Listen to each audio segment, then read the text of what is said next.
Hello, it is Tuesday, October 25th, 2011 at 2:56 p.m. Central Daylight Time. I wanted to bring to your attention an Air Force F-15 jet crash that happened yesterday north of Las Vegas. The pilot ejected safely, which is a real blessing, but the plane was totaled. It was a F-15C Eagle from Nellis Air Force Base. We have an eyewitness that said that there was a large explosion and fireball west of US Highway 93 shortly after 4 p.m. That's 4 p.m. I assume Pacific Daylight Time, which makes it 2300 UTC time. The article goes on to say, it was out in the desert, really hard to get to, Lee said. When deputies arrived, they found a debris field about 100 yards long. It didn't look like the plane slammed into the ground, the sheriff said. There was a lot of the plane left, but it burned up. And then the pilot actually started walking before he was picked up, that was a real blessing.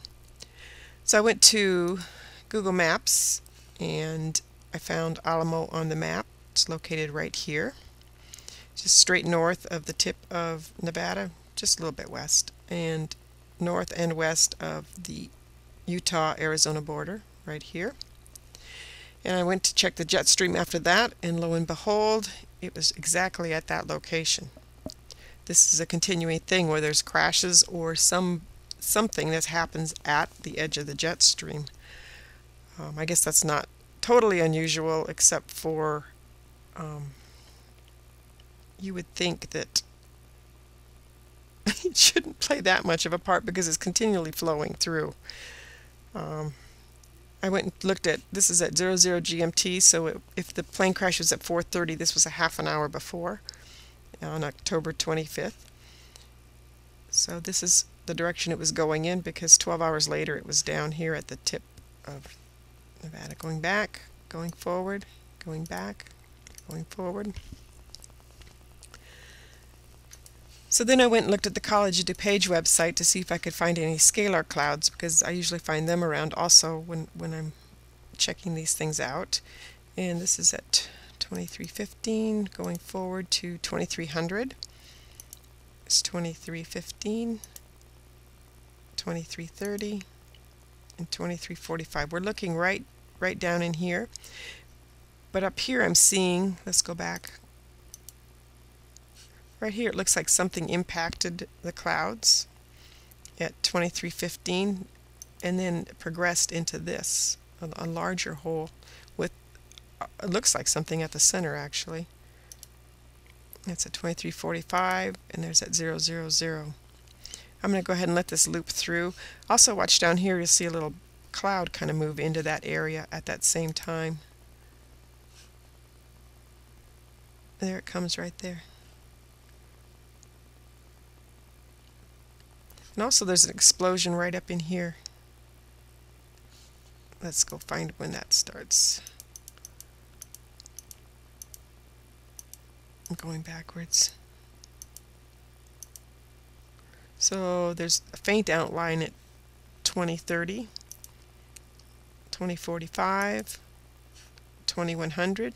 It's pretty well defined, and there's actually things that look like they're spraying out. And 2330 it starts to move away. So that stayed there in that one spot for almost an hour.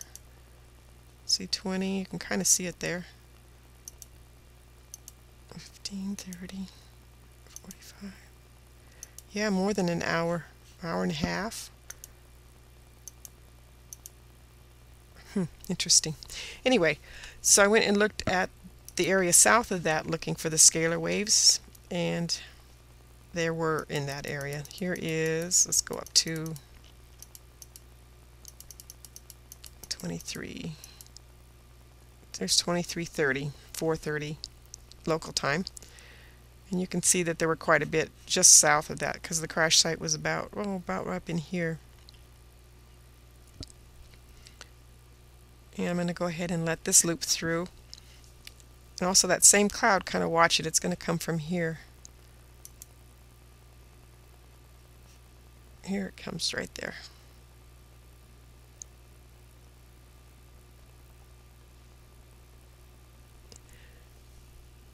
So then I went and looked at the infrared, and there's a little cloud right here. This is at 00, so that would be 5 o'clock. Let's go back a couple.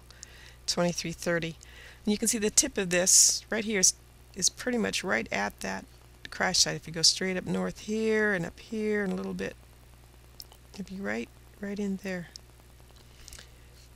Let's go forward. I'm going to let it play through here and let's stop a minute. Start it. There we go. You can see that this is at 1600 on October 24th, and you can see this flower type cloud formation. I do wish that I had caught a few more frames before that, but it looks kind of like an explosion here.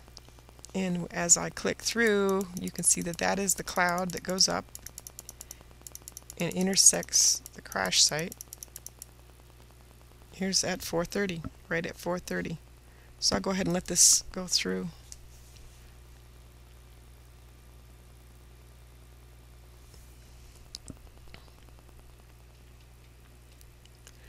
So then I went and looked at the Forest Service. They have a wonderful USDA Forest Service. They have a wonderful satellite imagery section where you can go back in time actually and get images that the satellite thinks were forest fires. And often it's these cloud explosions also. This one happens to be at 10/24/2011 at 2100 GMT. So that would be 2.5, 3 hours before the crash. And you go click on this little thing here and it'll give you a larger image, which we have here. Now the hard thing is that you don't have the state outline. So you look for a feature at that time on another map to help orientate you. Like right here we have that little explosion that we saw on the other map. Back here at 2100, see right here. And so if you go, the plane crash was more like down in here. So we're going to come a little south and a little east. Let's go. So a little south and a little east, and it was right in here. So here you can see the scalar type waves as well as that approaching cloud, and it's quite wispy. So anyway, there you have it. I'm not sure how all these things played into it, but I find it interesting that, especially the jet stream, that it was right at that position. Again, we have the scalar waves, and then we have the addition of this cloud also all coming together at the point that that plane went down. So God bless you and have a good afternoon.